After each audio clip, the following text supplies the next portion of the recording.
I'd like to begin my offering today by sharing with you some words by Reverend Naomi King. These lines come from the piece Through the Muck and Mud, and they remind us of how being religious or spiritual is a daily living practice, calling us to grow beyond the familiar and the comfortable, encouraging us to be present to and with all that is. Reverend King writes, "We don't flower in faith because we are perfect or accomplished. We grow faithfully through our struggles, our imperfections, our practices, our misses, our failures, and our trying again. We grow faithfully transcending what holds us back and twists us away from mercy, forgiveness, love, and generosity." The Reverend writes later on in the same section of this piece that forgiveness requires transcending vengeance, while holding still to loving accountability and radical acceptance.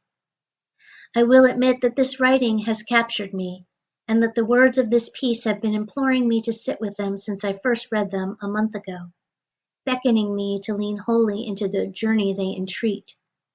And while my heart has followed a familiar path of reflecting upon my interactions with others, and what positive adjustments and loving practices can be made, my soul has been calling me to expand my spiritual understanding of mercy and how it involves the virtues of compassion and forgiveness.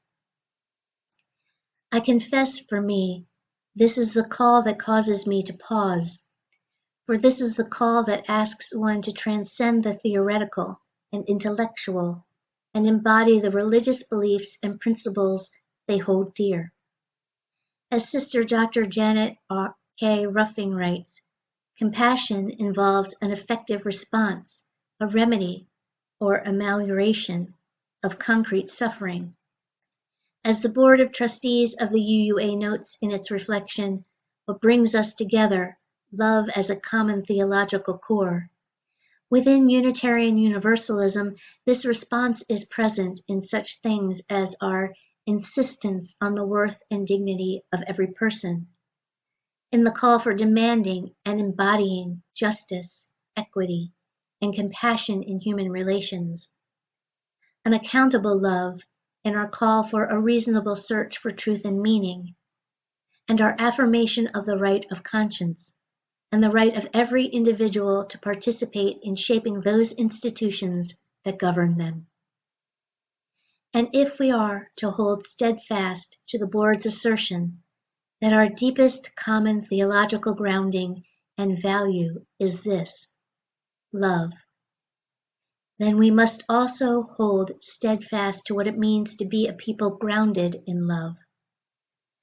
This means love cannot be parceled out, and that mercy, compassion, and forgiveness are to be extended to those who are suffering and to those who are causing the suffering in equal measure.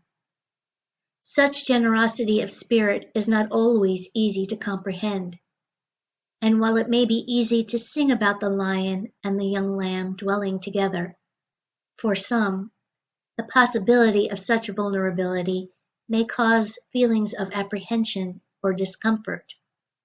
The truth is, we never fully know the suffering that another has experienced. Buddhist teacher and clinical psychologist Jack Kornfield reminds us that each of us is worthy of being loved, and we are called to witness our own pain and others with compassion. He writes, "We have to begin to sense the tears for ourselves before we can cry for others. These tears are actually a great gift. They are the same moisture that brings new life out of the dry earth each spring." He also encourages us to remember that just as forgiveness can stand up for justice and say no more, compassion is not foolish. He shares, compassion just doesn't go along with what others want so they don't feel bad. There is a yes in compassion, and there is also a no, said with the same courage of heart. No to abuse, no to racism, no to violence both personal and worldwide. The no is not said out of hate, but out of unwavering care. Buddhists call this the fierce sword of compassion. Sometimes it's just too hard to imagine extending mercy, compassion, and forgiveness to another, because we have few first-hand experiences of it in our lives, or because we've experienced an ultimate betrayal or trauma. Cornfield encourages us to be gentle with ourselves, to know our limitations, and to extend your compassion only as far as you feel your heart opening naturally. Plant your seed of trust, he writes. It will grow in its season. Honor that there is a struggle, and that in each moment of practice you're growing faithfully. For others, it's hard to imagine extending mercy to others who seem so different or opposite from themselves, or people that they know. When I meet moments like this, oh, I don't know what I would do, I follow a practice that I learned many years ago. I ask myself, is there a person you've seen exemplify this, or a moment when such an encounter was recorded? When I read Reverend King's piece, a person immediately came to mind, Dia Khan. In 2017, Khan's Emmy Award-winning documentary, White Right, Meeting the Enemy, appeared on Netflix. In this gripping film, Khan, who describes herself as a woman of color, a daughter of immigrants, a Muslim, a feminist, a lefty liberal, explores why alt-right, neo-Nazi, and KKK groups are becoming more popular in the United States. Throughout the film, Khan exemplifies the definitions of compassion and mercy that Ruffing sets forth in her work. The compassionate person, she writes, suffers with, feels the pain of another, deeply honoring the other's humanity. Mercy recognizes a shared humanity with the other, compelling a response in action. Khan does this throughout the documentary with the various figures that she interviews, all the while remaining true to her vision of the world, even as her website acknowledges she finds her own prejudices challenged and her own tolerance tested. Though tested, she always manages to treat the participants with respect, remaining committed to representing people accurately. The film has many poignant moments, but the one that has always stayed with me is when one of the participants experiences cognitive dissonance.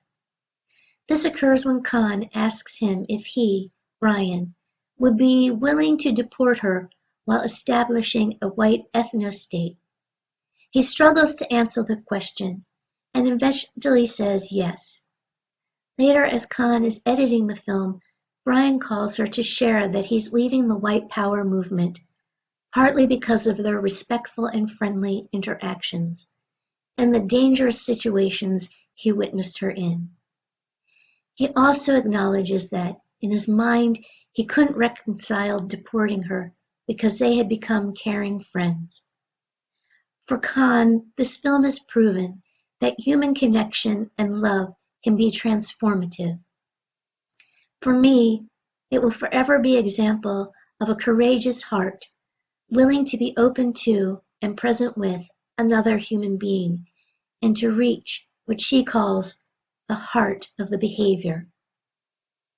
As we grow faithfully in these unprecedented times, let us remember the words of our ancestor, John Luther Adams. The prophetic liberal church is the church in which people think and work together to interpret the signs of the times in the light of their faith, to make explicit through discussion the epical thinking that the times demand.